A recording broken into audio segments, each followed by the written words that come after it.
Hello, my name is Chris and I'll get right to it. I reviewed Clarity in 2018 and thought Clarity had a technical prowess and interior that made it worthy of consideration. People who have bought this vehicle made an environmental choice. It certainly wasn't for the exterior styling. So, I shall adapt this review of the 2020 Clarity to what I think the potential buyer of this vehicle wants to hear about. Technical details. The Clarity gas engine will be the focus of my attention, as reviewers often forget this aspect of plugins, and Honda really worked on that.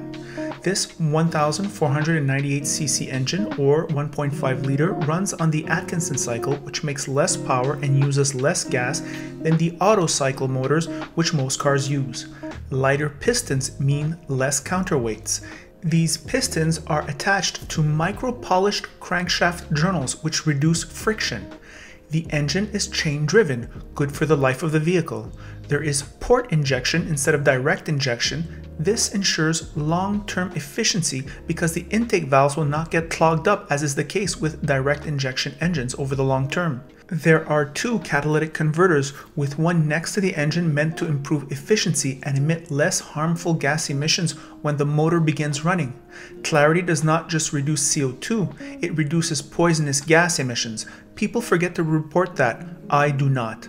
The first big tune-up is at 160,000 kilometers or 100,000 miles for the spark plugs, valve adjustment, and water pump verification.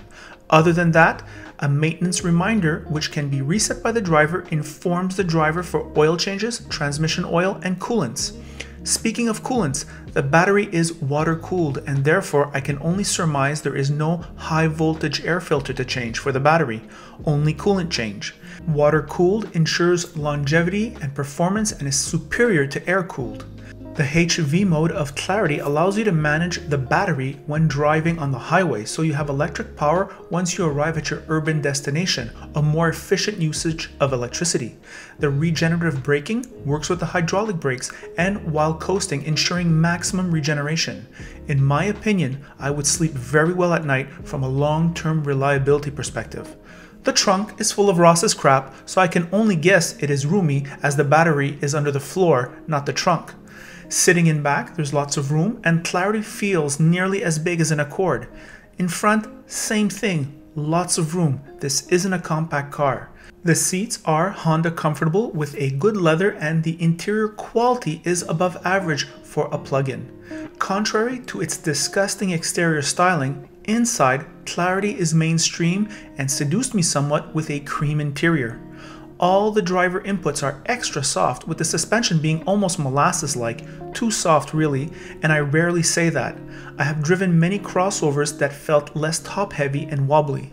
The infotainment is average with CarPlay and Auto, and the optional sound system is loud but of average quality.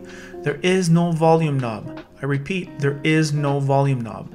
This interior is quiet on the road, more so than all its competitors I have driven. Visibility was not problematic, as you can see. Clarity is eligible for the crazy $8,000 Quebec rebate and the more reasonable $5,000 federal rebate, and you do save on Quebec's excessive gas taxes. For 2021, Honda is jacking up the price by $4,000, which is bold to say the least.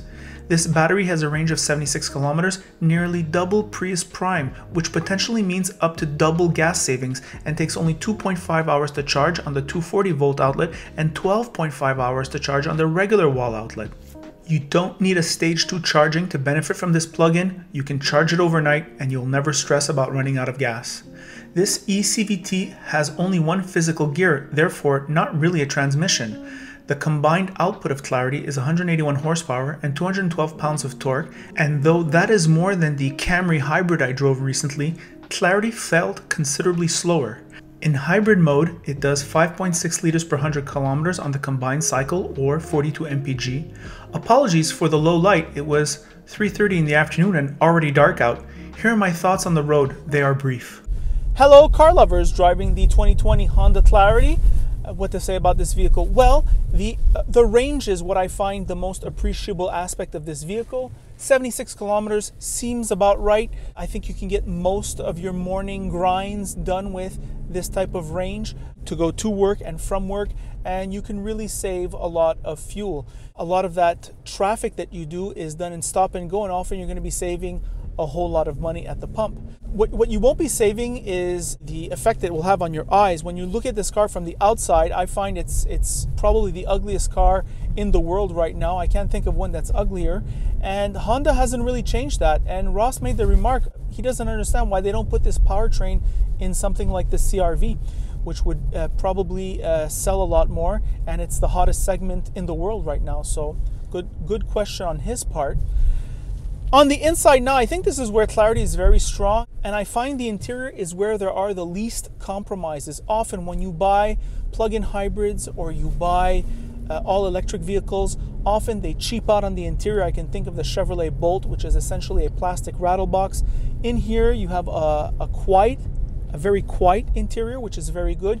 You have an extremely soft suspension, molasses-like almost, I would say, much softer than average. You have great room here. There's a lot of space for me and Ross. We're not rubbing elbows at all. There's a lot of room, decent visibility all around, and I would have to say that the power is sufficient. I don't feel any problems with it. Ross thinks it's a little bit low on power, and he may very well be right. But otherwise, the powertrain really doesn't draw attention to itself. I've been driving it around here for over half an hour and there's no problems. Rear passengers are well treated in this vehicle. I think this powertrain needs to be mated to a better exterior styling. And the other thing, the price really went up. So that's kind of interesting. I guess Honda has good reasons for that. And well, in Quebec here, there is a very generous $13,000 rebate for this vehicle. So that will lower the payments. And those are my thoughts on this Honda Clarity. By the way, if you like this video, like it. If you don't like it, don't like it. And if you really like it, well, then you should subscribe. And that is it.